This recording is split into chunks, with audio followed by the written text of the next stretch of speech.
Hello नमस्कार साथियों, मैं विकास आप सभी का हार्दिक अभिनंदन और स्वागत करता हूं। आशा करता हूं आप सभी बहुत अच्छे होंगे, मस्त होंगे, ज़बरदस्त होंगे, बिंदास होंगे। हैं जी?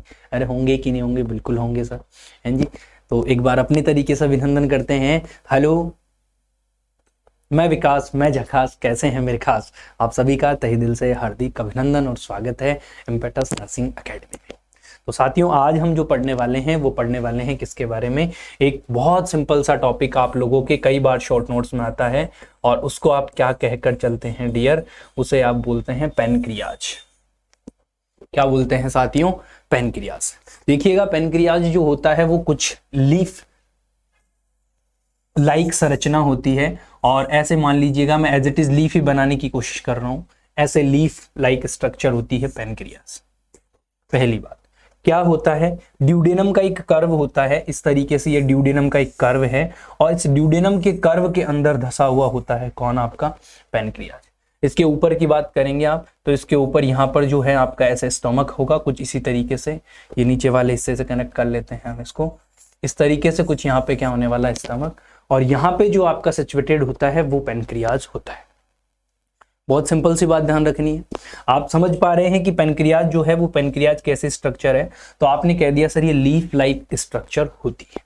कहाँ सिचुएटेड होता है? तो आपने ये भी बता दिया कि पेनक्रियाज जो होता है वो पेनक्रियाज कहाँ सिचुएटेड है। तो सिंपल सी बात है कि ड्यूडेनम के कर्व में सिचुएटेड होता है, मतलब स्मॉल इंटेस्टाइन का एक पार्ट है। कौन सा? ड्यूडेनम पहला पार्ट, और उस पार्ट में सिचुएटेड है कौन? आपका पेनक्रियाज। ठीक है सर, आगे ध्यान दीजिएगा। इसी पेनक्रियाज की कुछ और बातें आप जानिएगा, उनके बारे में हम चर्चा करते हैं कि क्या क्या होती है पेनक्रियाज की कहानी। देखिएगा, पेनक्रियाज जो होता है वो पेनक्रियाज 4 पार्ट से मिलकर मोस्टली बना होता है। कितने पार्ट से मिलकर बना होता है साथियों? 4 पार्ट से मिलकर मोस्टली बना होता है। ये जो बड़ा वाला पार्ट होता है, ये बड़ा वाला आगे वाला, ये जो मैंने बना दिया, इस पार्ट को साथियों नाम दिया जाता है हेड। क्या नाम दिया जाता है? हेड। और ये जो पीछे वाला पार्ट है, पीछे वाला, इस पीछे वाले पार्ट को बोला जाता है साथियों टेल। क्या बोला जाता है? टेल। Very good. अब एक बड़ा सा पार्ट होता है, ये इतना बड़ा सा, और इस पार्ट को नाम दिया जाता है साथियों बॉडी। क्या नाम दिया जाता है डियर? बॉडी। और ये रिमेनिंग बचा हुआ जो पार्ट है, इस पार्ट को बोला जाता है माय डियर फ्रेंड्स, इसे बोला जाता है नेक। क्या बोला जाता है डियर? नेक। इस तरीके से आपकी एक स्ट्रक्चर है और स्ट्रक्चर का नाम है पेनक्रियाज। और आपका ये जो पेनक्रियाज है वो पेनक्रियाज कितनी पार्ट से मिलकर बना है? तो आपका जवाब होगा कि 4 पार्ट से मिलकर बना है। हेड है, नेक है, बॉडी है और टेल है। इस तरीके से क्या होते हैं साथियों? आपके 4 पार्ट जो हैं, 4 पार्ट होते हैं पेनक्रियाज के। तो एक बात मेंशन हो गई कि अगर आपको बताना पड़े कि पार्ट्स ऑफ पेनक्रियाज बताएं तो आप तुरंत बता देंगे कि फर्स्ट पार्ट जो होता है वो क्या होता है? हेड होता है। सेकेंड पार्ट जो होता है वो नेक होता है। थर्ड पार्ट जो होता है वो बॉडी होता है। और फोर्थ पार्ट जो होता है साथियों वो क्या होता है? तो आपका जवाब होगा वो टेल होता है। बहुत सिंपल सिंपल बातें आप लोगों के सामने मैंने बता दी। अरे यस और नो? बिल्कुल। अब देखिएगा, इसके अलावा और बातें करते हैं हम इन पार्ट्स के बारे में, छोटी छोटी संरचनाएं के बारे में। देखिएगा, आपने कई जगह पे पढ़ा भी है और कई जगह पे सुना भी है कि पेनक्रियाज जो होता है वो पेनक्रियाज क्या होता है साथियों? एक तरीके की पेनक्रियाज क्या है? मिक्स्ड ग्लैंड है। क्या है my dear friend? Mix gland. अब ग्लैंड का मतलब होता है तो सीक्रेशन करने वाली, लेकिन मिक्स्ड है। और ग्लैंड साथियों बॉडी में 2 प्रकार की पाई जाती है। एक ग्लैंड जिसको नाम दिया जाता है एक्सोक्राइन ग्लैंड, और दूसरी ग्लैंड जिसको नाम दिया जाता है साथियों एंडोक्राइन ग्लैंड। क्या नाम दिया जाता है डियर? एंडोक्राइन ग्लैंड जो है वो एंडोक्राइन ग्लैंड नाम बोला जाता है। क्लियर है? आप लोगों को समझ आ रहा है? बिल्कुल सर। मिक्स ग्लैंड, एक्सोक्राइन और एंडोक्राइन ग्लैंड्स की जब बात आए तो मिक्स है तो इसमें भी एंडोक्राइन और एक्सोक्राइन पार्ट है। एंडोक्राइन का मतलब होता है कि वो जगह जो डायरेक्ट अपने सीक्रेशन कहाँ डाल देते हो? ब्लड में डाल देते हो। और वो बात हो रही है एक्सोक्राइन की, मतलब ये कहाँ डालते हैं अपने सीक्रेशन को? डक्ट में डालते हैं। कहाँ डालते हैं साथियों? डक्ट में डालते हैं। अब देखिएगा, इसका ये जो यहां तक का हिस्सा है ये सारा का सारा साथियों पार्ट होता है एक्सोक्राइन। क्या पार्ट होता है? एक्सोक्राइन पार्ट होता है। और ये जो पीछे वाला पार्ट है, छोटा सा पार्ट, ये होता है साथियों इसका एंडोक्राइन पार्ट। कौन सा पार्ट है भाई? एंडोक्राइन पार्ट होता है। क्लियर बातें समझ में आई? 2 बातें हैं, बहुत छोटी छोटी बातें हैं, समझ में आ जानी चाहिए। एक एक्सोक्राइन पार्ट है और एक कौन सा पार्ट है भैया? एंडोक्राइन पार्ट है। एक्सोक्राइन पार्ट जो होता है वो क्या कर रहा है यहाँ पे, तो आपका जवाब होगा कि यहाँ पे वो पैनक्रियाटिक जूस बना रहा है। क्या बना रहा है साथियों, यहाँ पे वो पैनक्रियाटिक जूस बना रहा है। और एंडोक्राइन पार्ट जो है वो यहाँ पर क्या कर रहा है साथियों, तो आपका जवाब होगा कि हार्मोन जो है वो हार्मोन बनाने का काम कर रहा है। क्या कर रहा है डियर, हार्मोन जो है वो हार्मोन बनाने का काम कर रहा है। कौन, आपका, तो आप कह देंगे कि पीछे वाला पार्ट, टेल पार्ट जो होता है। वेरी गुड, और सिंपल बातें क्लियर हो गई हमारी। और ध्यान दे लीजिएगा, इन पार्ट्स के बारे में भी थोड़ी चर्चा मैं कर दूं साथ ही में, तो ध्यान रहे आप लोगों को। हेड जो होता है साथियों वो वाइडेस्ट पार्ट होता है। कैसा पार्ट होता है, वाइडेस्ट पार्ट। वाइडेस्ट मतलब चौड़ा पार्ट है। और टेल जो है साथियों वो कैसा पार्ट है, तो आप बोलेंगे सर ये नैरोवेस्ट पार्ट होता है। यस और नो, बिल्कुल सर। अब देखिएगा नेक और बॉडी। बॉडी की बात करें तो सबसे लार्जर पार्ट है सर। कैसा पार्ट है भाई, सबसे लार्जर पार्ट है। और नेक की बात करें तो सबसे शॉर्टर पार्ट है, शॉर्ट, छोटा पार्ट है। ठीक है, तो इस तरीके से यहां से भी क्वेश्चन बन जाते हैं। अच्छा जी, इसके अलावा एग्जाम में कई बार ऐसा पूछा गया कि ये जो टोटल पूरा का पूरा पेनक्रियाज है यहां से लेकर यहां तक, इसकी लेंथ जो है वो लेंथ कितनी होती है, एग्जाम में कई बार पूछी जा चुकी लेंथ। ठीक है, अच्छा, लेंथ के अलावा कई बार इसका वजन भी पूछा गया। ये दोनों इंपॉर्टेंट क्वेश्चन हैं कि लेंथ ऑफ पेनक्रियाज क्या है और वेट ऑफ पेनक्रियाज क्या है। तो लेंथ ऑफ पेनक्रियाज साथियों अप्रॉक्स फिक्स तो है नहीं, पर फिर भी 12 से 15 सेंटीमीटर बताई जाती है। और वजन जब बात करते हैं तो लगभग 60 ग्राम इसका क्या होता है भाई, वजन होता है। तो क्या है, जनरल बातें और छोटी छोटी बातें हम पेनक्रियाज के बारे में पढ़ रहे हैं जो कि हमें पता होनी चाहिए। ठीक है, अब एग्जामिनर और एग्जामिनर के अलावा भी जब क्वेश्चन आपने बताना है, एग्जाम में बताना पड़े, तो क्या होगा, एक लाइन जरूर याद रखें।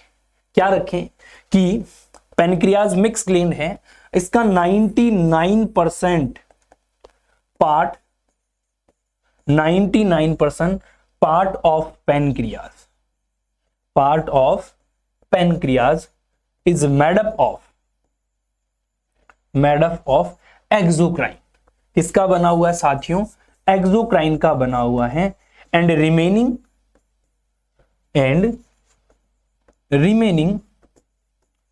1% एंडोक्राइन पार्ट। देखिएगा, ये एग्जाम में ही नहीं कई बार आप लोगों को कंफ्यूज कर देता है।